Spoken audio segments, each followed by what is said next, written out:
Somewhere in the North Sea sits an oil field, quietly making Norway richer every single day. It's called Oseberg. 50 years ago, 10% of it nearly belonged to a Swedish car company. It isn't a wild rumor. An actual deal was signed, backed by two different governments. The car company we're talking about is Volvo, and its own shareholder killed that deal. Interestingly, economists still argue today who really lost the gamble. By the late 1970s, Volvo was the Swedish industrial crown jewel, but it had a hole in its pocket. But it needed serious capital to develop a new car that would one day become Volvo 700, and the company couldn't fund it alone. Next door, Norway had the opposite problem.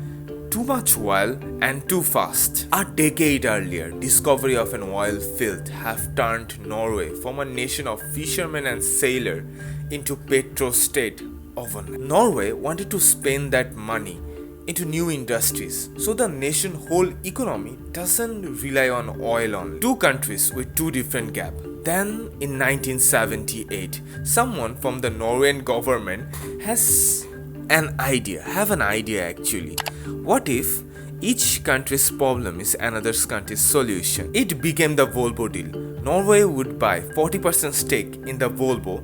In return, they will receive 1 billion kroner, solving the Volvo cash problem. In return, Volvo will hold something that no car company have ever held at that time: a real stake in the Norway oil. The deal was very simple. Volvo will get 10% stake in a promising oil field that was about to get digged. That block will later name as Oseberg. The deal was a win-win situation for both of the country.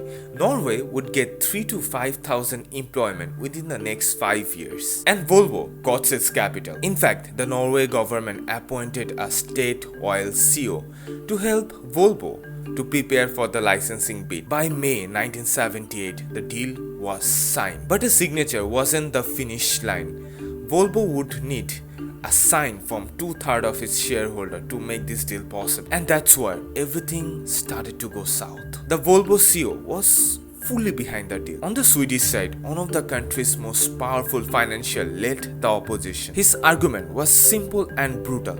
The Swedish car company will handle 40% stake of its great Swedish company to a foreign government for a while that haven't been proven yet. An unproven oil field, he argued, worth nothing. And here's a twist.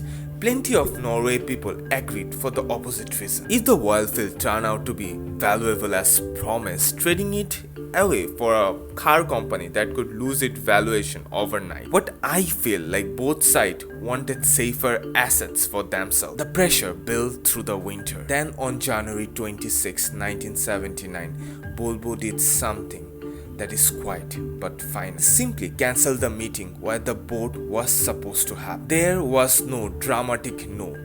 It was quiet but a state. Volvo didn't walk away with nothing. It kept small interest in 2 licenses that will allow them to drill 2 different sites. And sadly, every single drill come out to be dry. Here's the thing, get very interesting.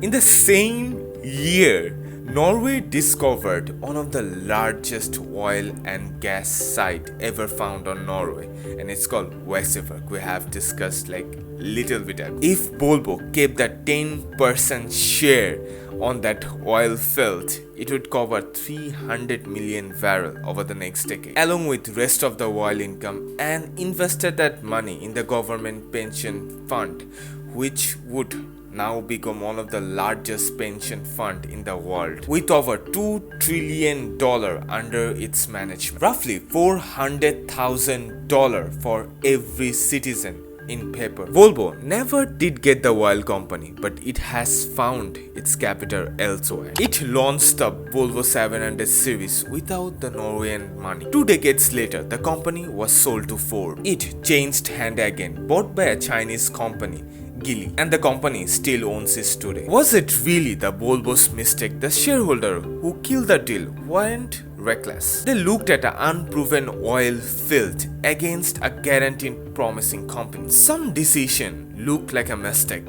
only after 50 years. So, if you like this type of content, please do subscribe to the channel and help our family to grow. Bye bye.